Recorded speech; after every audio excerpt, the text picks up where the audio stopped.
including the Mississaugas of the Credit First Nation. There are many First Nations, Métis, and Inuit people from across Turtle Island that live and work in Niagara today. The Regional Municipality of Niagara Police Services Board stands with all Indigenous people, past and present, in promoting the wise stewardship of the lands on which we live. We'll do roll call. Member Kiokio. Present. Member Gibson. I'm here. Member Yip. Present. Member Kapasvanu. Present. Member McKendrick. Present. Member Steele. Here. Thank you. Do any members have any conflicts, or sorry, any declarations of conflict or pecuniary interest? Seeing none. If I can have members Kiokio and Gibson move that the minutes of the public board meeting held Thursday, December 14th, 2023 be adopted as circulated. Are there any questions, comments? Seeing none, all those in favor? No one's opposed, so that is carried. I have the, if I can have members Yip and Vice Chair Kapasavanu move that the minutes of the special public board meeting held Thursday, January 11th, 2024 be adopted as circulated. Are there any questions or comments? Seeing none, all those in favor? No one's opposed, so that is carried. Reports from myself. So for the following events took place during the month of January. On January 11th, the service held a swearing-in ceremony for 6 currently serving police officers and 9 new recruits to the Niagara Regional Police Service.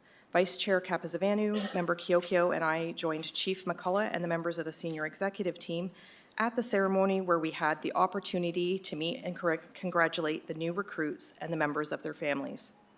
On January 15th, Chief McCullough and I attended a meeting with representatives from the Ministry of the Solicitor General.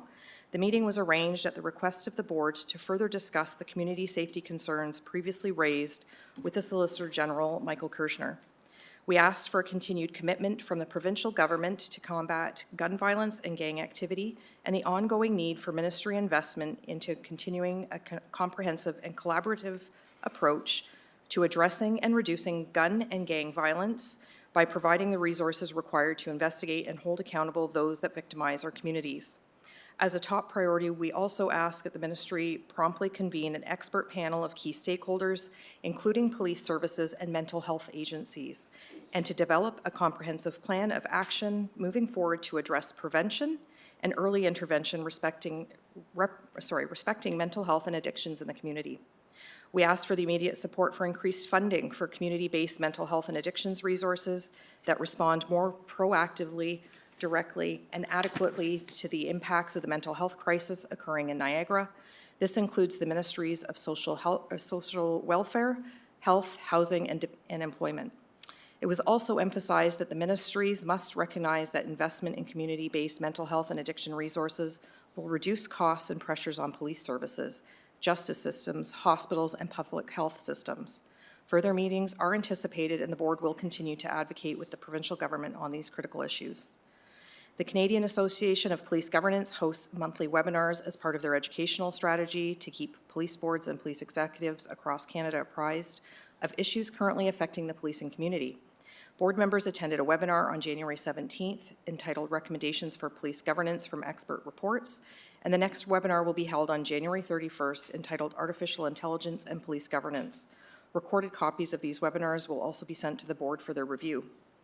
A Public Finance Committee meeting is scheduled for Thursday, February 8th, and the regular monthly board meeting is scheduled for Thursday, February 22nd. Both meetings will be held in the community room at the police headquarters at 9:30 a.m. Are there any questions or comments? No? Chief? Thank you, Chair. I don't have any announcements this morning, so I'll start with the 2023 and 2024 homicide and attempt homicide statistics. So during the reporting period of January 1st to January 22nd, 2024, we fortunately did not have any homicides or attempt homicides. For year-end 2023, we had a total of 10 homicides and 3 attempted homicides. Comparatively, in 2022, it was 10 and 7. 2021, it was 6 homicides and 3 attempts, and in 2020, it was 5 and 3. Just a little information with regards to our traffic fatalities and serious collisions. There were 2 fatal collisions and 2 life-threatening motor vehicle collisions in December of 2023. That brings our year-end total. In 2023, we had 19 fatal collisions, and there were a total of 12 life-threatening injury collisions. Comparatively, in 2022, there were 18 fatals and 5 life-threatening injury collisions. And in 2021, there were 21 and comparatively 11 life-threatening injury collisions. Just a little information on those 2 fatal collisions. The first on Monday, December the 18th at approximately 3:05, 1 district officers responded to a serious single-car collision near the intersection of Bunning Road and Eastchester Avenue in St. Catharines. Officers arrived on scene where a Honda motor vehicle with 3 occupants had struck a tree. All 3 occupants were injured. A male passenger in his 20s was found to be in critical condition, and the officers began resuscitative efforts before paramedics and personnel from St. Catharines Fire Service took over the care. Despite those valiant life-saving efforts, unfortunately the male died at the scene. A second 19-year-old male passenger was transported to hospital by paramedics with serious non-life-threatening injuries. He has since been released and is recovering at home. The driver of the Honda, a 29-year-old St. Catharines male, has been charged with impaired operation caused death and impaired operation caused bodily harm. And that remains under investigation by our collision reconstruction unit. The second incident occurred on Thursday, December the 28th at 4:09 p.m. 1 district officers responded with paramedics and St. Catharines Fire for a serious collision on Grantham Avenue near Scott Street in St. Catharines. Officers determined that a vehicle collided with a tree on Grantham Avenue. As a result, a 77-year-old male driver sustained serious injuries. And again, despite life-saving measures by emergency personnel, the driver unfortunately was pronounced deceased after being transported to hospital. And as well, that collision remains under investigation by our collision reconstruction unit. A couple of incidents in the news I think are of interest, will be of interest to the board. On December the 19th, 2023 at approximately 2 a.m., 1 district uniform officers responded to a residential home on Catherine Street in St. Catharines for a report of a shooting. A 19-year-old male was located with gunshot wounds. He was treated by paramedics, being transported to an out-of-region hospital in serious condition. Officers determined that the victim had exited his home, was confronted by a male suspect in a nearby alleyway. The suspect shot the victim before running from the area. A canine unit attended the scene, but unfortunately the suspect was not located. The ongoing investigation led officers to a possible location of a suspect at a nearby residence. Uniform officers and canine attended and contained the address, while 1 district detectives and our emergency task unit were called to assist. Shortly after 4 a.m., the suspect exited the house and surrendered 2 officers. 18-year-old St. Catharines male was arrested. He's been charged with aggravated assault and 6 separate firearms offenses. Male's been held in custody pending a bail hearing. And following the arrest of the male suspect, detectives investigated the actions of his girlfriend. A St. Catharines female. Search warrants were executed on the male suspect's residence and his girlfriend's vehicle. Officers seized a firearm believed to have been used to shoot the victim, as well as a sawed-off shotgun and a quantity of fentanyl. On December 21st, detectives arrested a 19-year-old girlfriend and charged her with obstructing justice. 8 separate firearms offenses, possession of fentanyl for trafficking and possession of proceeds of crime, and she was held in for pending a bail hearing. The male suspect was further charged with an additional 5 firearms offenses, possession of fentanyl for trafficking and possession of proceeds of crime. And then I just want to talk about a historical missing person case, which I think would be of interest to the board as well. In 1994, the Niagara Regional Police Service commenced an investigation into the disappearance of a 33-year-old male who went missing in the region. After all investigative avenues had been exhausted, the incident remained open pending any new information. In July 2018, the OPP Missing Persons and Unidentified Remains Unit completed a standard analysis identifying potential unidentified remains that could be associated with the missing person investigation. A review of the analysis identified remains which were recovered on June 17, 1994 in Lake Ontario near Olcott Harbor in New York State. At the time of the recovery, a postmortem was completed. However, the remains were not positively identified, and they were subsequently buried as a John Doe in a local U.S. cemetery. In late 2020, the matter was assigned for further investigation to the NRPS Missing Persons and Unidentified Remains Coordinator, who commenced a review of the file on both sides of the border. Based on the totality of the investigation, family DNA was sought for entry to Canada's National Missing Persons DNA Program, which is managed by the RCMP for comparison purposes. An additional review of the dental records was completed by a forensic dentist with the aid of a DIP, which is a computerized dental comparison program. The review noted an excellent correlation between the missing male and that of John Doe.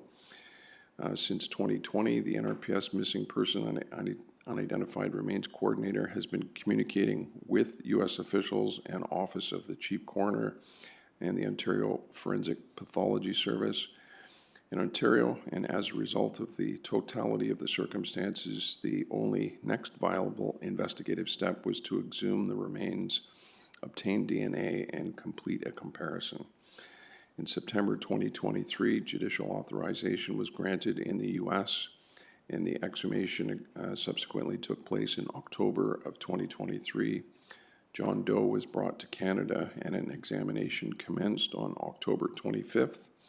Through the work of the OFPS Forensic Anthropology Unit, John Doe was positively identified as being a match to the missing person from the 1994 Niagara Missing Persons investigation. The remains of the recovered male have since been laid to rest here in Niagara, and at the request of the family, his name is not being released. That concludes my report for this morning. Thank you, Chair. Thank you, Chief. Board members, any questions, comments? Seeing none, we'll move forward to presentations, which the board will defer the presentations listed items 7.1 to 7.3 to February 22nd board meeting. If I can have that moved by members McKendrick and members Steele, that the presentation be deferred. All those in favor? No one's opposed, so that is carried. I'm going to move on to consent agenda items 8.1 to 8.9, which will move in block. If I can have members Gibson and Yip move that the information be received. And then would anyone like to bring forward any of those items? No? Any comments? No? So all those in favor?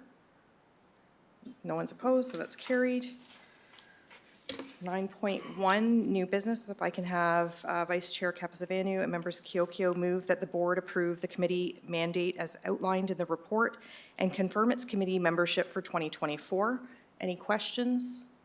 Seeing none, all those in favor? No one's opposed, so that's carried. 9.2, if I can have members Steele and McKendrick move that the board approve the current organizational structure for the Niagara Regional Police Service as appended to the report. Any questions? No comments? All those in favor? No one's opposed, so that's carried. 9.3, if I can have members Kiokio and Gibson move that the board approve a public donation from the estate of Irene May Gladwell in the amount of $142,500 to the Niagara Regional Police Services K-9 Unit. Any questions or comments? Chief? No? Seeing none? Oh, sorry, Chief? Yeah, just kind of a unique situation, and from what we understand, this is the first of 2 installments of money that our K-9 unit will be receiving. And we've made some preliminary inquiries as to what those funds can be used for, but at this time, we're looking at body armor for all of the dogs, and we'll be looking at some additional technology that can be used to assist our K-9 unit with their investigations. Great, thank you. So it looks like there's still no questions. So all those in favor? No one's opposed, so that's carried. 9.4 to 9.6 are special fund requests, and before we consider special fund request items 9.4 to 9.6, I would like to remind members of the public that the special fund does not form part of the police operating budget and is separate to the regional tax base. The special fund is a discretionary pool of funds which is used for grants and donations. Disbursements from the fund are made in accordance with guidelines provided in the Police Services Act and with Board Bylaw 376-2018, Special Fund Administration Limitations and Guidelines. So we'll move these separately. If I can have members Yip and Capizavanu, members Yip and Vice Chair Capizavanu move that the board approve a special fund donation in the amount of $2,000 to support the Niagara Regional Police Services 2024 United Way in-house donation campaign. Any questions? Seeing none, all those in favor? No one's opposed, so that's carried. 9.5, if I can have members McKendrick and members Steele move that the board approve a special fund donation in the amount of $1,500 in support of the Niagara Regional Police Services women's hockey team at the 2024 International Police Hockey Tournament.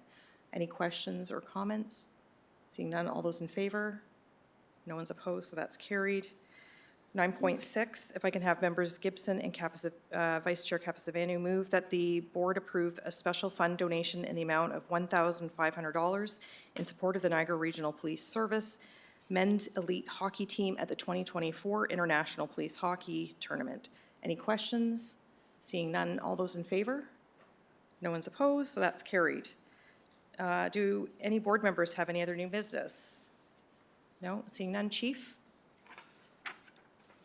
We'll move to the in-camera reports, and we're going to move items 11.1 to 11.7 in block.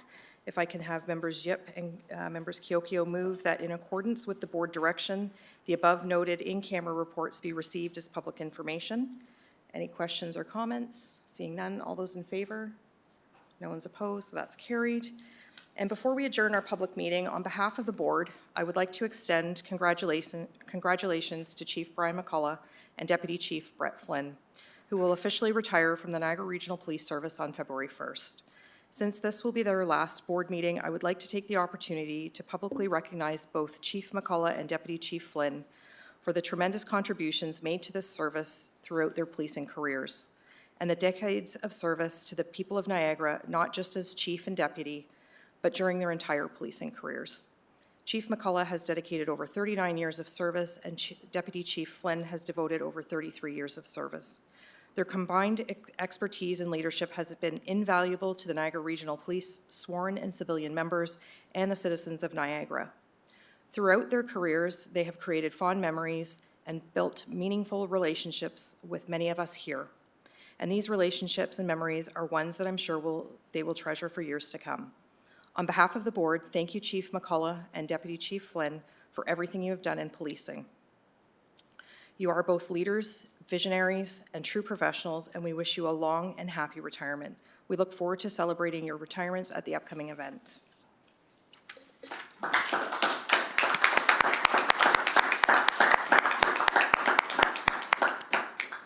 I'm going to give you a quick, do you have any comments to add or anything? Thank you very much. I wasn't expecting that. It's been an incredible journey along the way, and you know, I think when you start in policing, you never ever imagine that one day you'll end up being a police chief, and it cannot be accomplished without the support of a tremendous cast behind me who do just amazing work each and every day. And of course, our our frontline men and women and all of the various professional staff that are so dedicated and committed to keeping this community safe. So I've been blessed with being the captain of the team, and the team is really who does all the work. So thank you for your kind remarks. Deputy Flynn. Thank you, Deputy Flynn. Thanks, Chair, for the kind words. Thanks to all the members of the board and obviously the members of the service and our families who are hugely important. Thanks so much. Thank you. And so that actually concludes now our public meeting. So the Police Services Board will now adjourn the public portion of the meeting and reconvene in camera for consideration of confidential matters pursuant to Section 35(4) of the Police Services Act. Thank you, everyone.